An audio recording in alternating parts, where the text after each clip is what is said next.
Every single day, humanity pumps 100 million tons of greenhouse gases into our atmosphere. That's equivalent to 400,000 blue whales worth of pollution. Every 24 hours. Our planet's average temperature has risen 1.1 degrees Celsius since 1880. Carbon dioxide levels have skyrocketed from 280 parts per million to over 420 parts per million today. But here's the thing about statistics. Behind every number is a story. And this is the story of how 6 organizations across Europe decided to turn these frightening numbers into hope. Hello. I'm Tara, and I'm here to tell you an incredible story. You just heard some scary numbers about what's happening to me, your planet. But I want to share something hopeful. In September 2023, something amazing began. 6 organizations from across Europe came together with a bold idea. What if we could reduce young people's carbon and water footprint by 50% through education? Let us introduce you to the driving force behind this initiative, our incredible partnership. What began as a shared vision quickly evolved into a dynamic collaboration, bringing together passionate individuals and organizations with a common goal.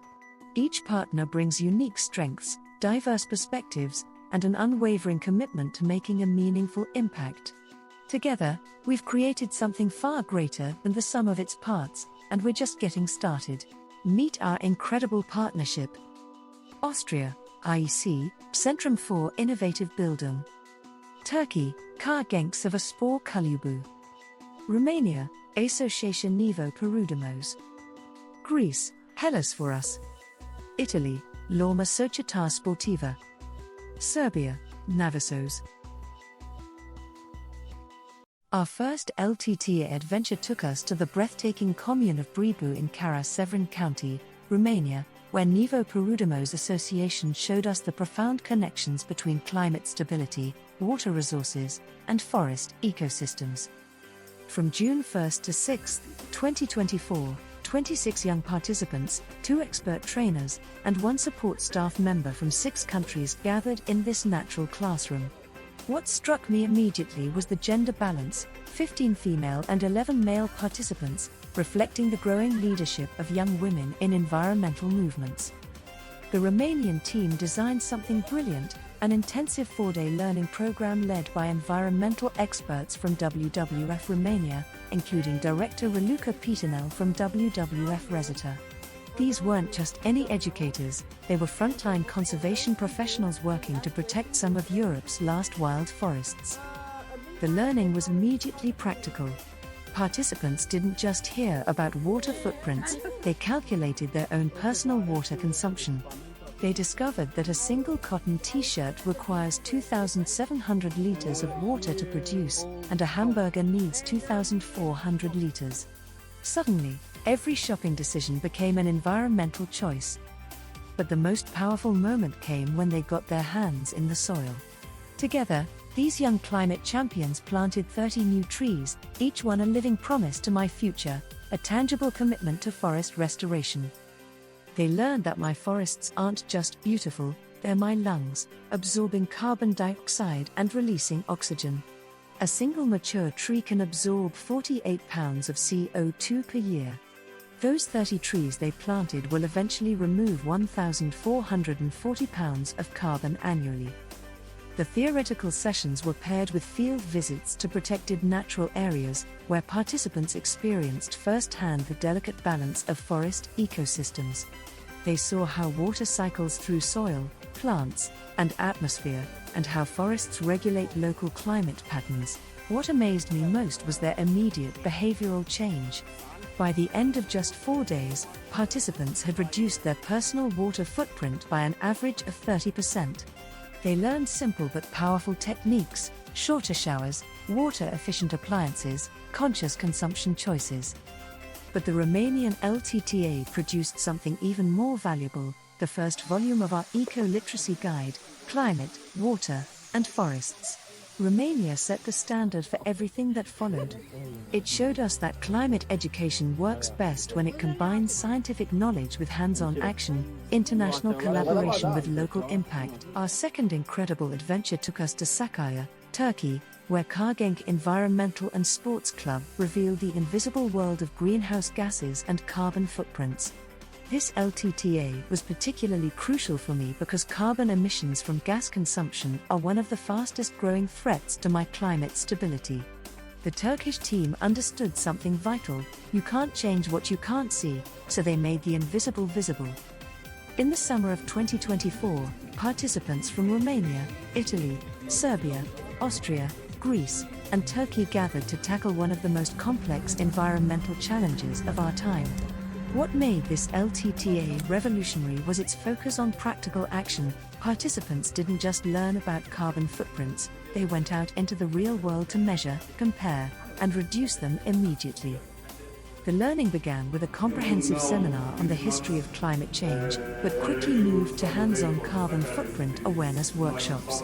Participants learned shocking facts about natural gas dependency across Europe. Turkey imports 99% of its natural gas, Austria relies on Russian gas for up to 98% of its supply, and Greece faces 60% dependency that creates enormous economic and environmental vulnerability.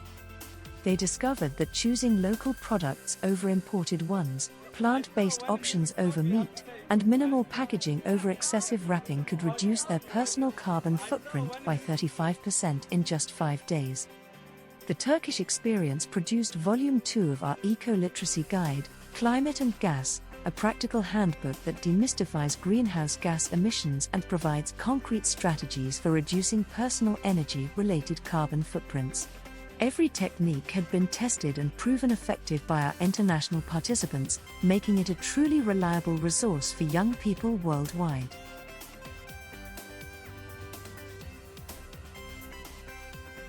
Our journey continued to Greece, specifically to Kozani in November 2024, where Hellasforos introduced participants to two of my most hopeful solutions: renewable energy and regenerative agriculture. This Greek experience in November felt like receiving a double dose of healing medicine, showing how humans can work with my natural systems instead of against them.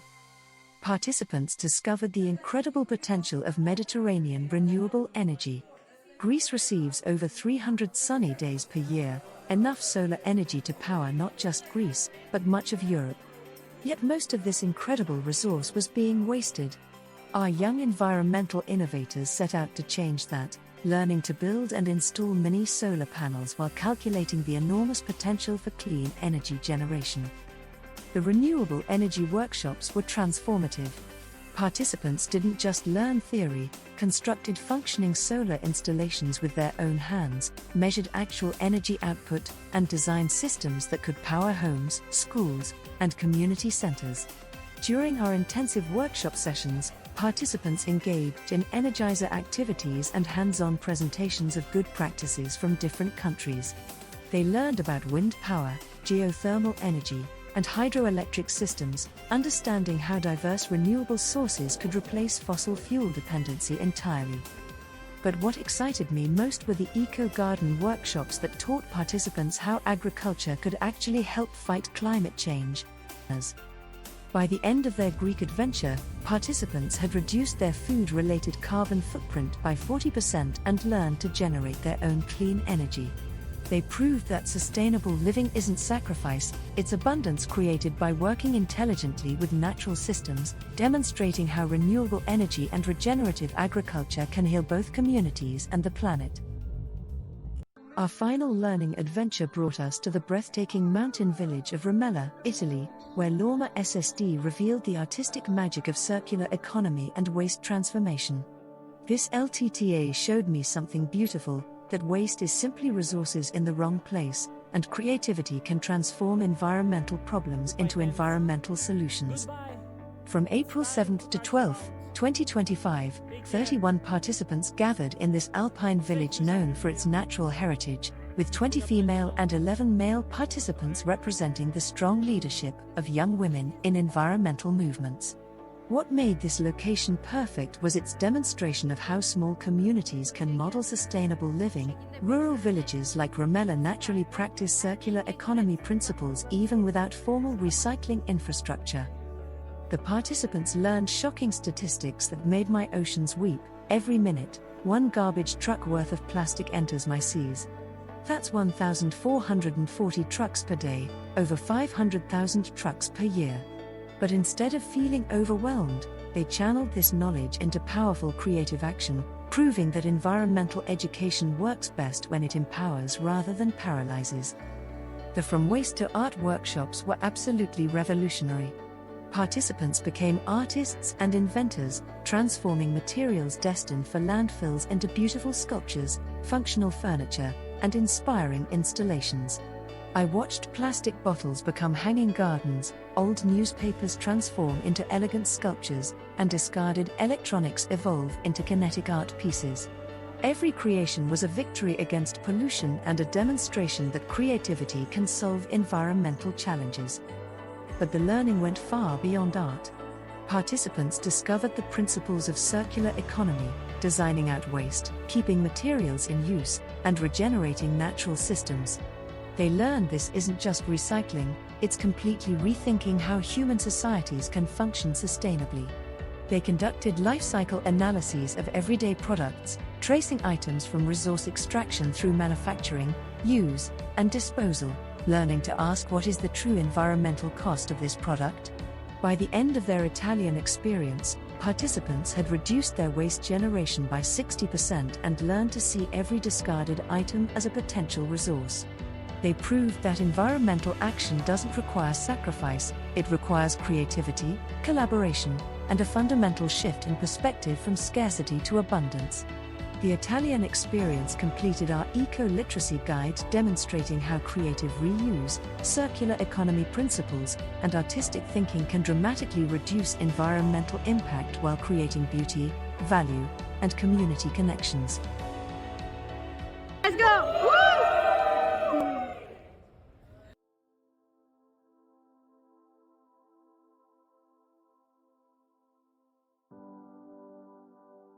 Dear friends, look at me now, do you see the difference? That's the power of young people who refuse to give up on my future. Every tree planted, every carbon footprint reduced, every piece of waste transformed, these weren't just activities. They were acts of love for the world you'll inherit. The climate crisis told you that you're too small to matter. But eco-literators just proved that wrong. I've been spinning in space for 4.5 billion years, but I've never felt more hopeful than right now. Because for the first time, I have guardians who know that saving the planet means becoming the best version of humanity.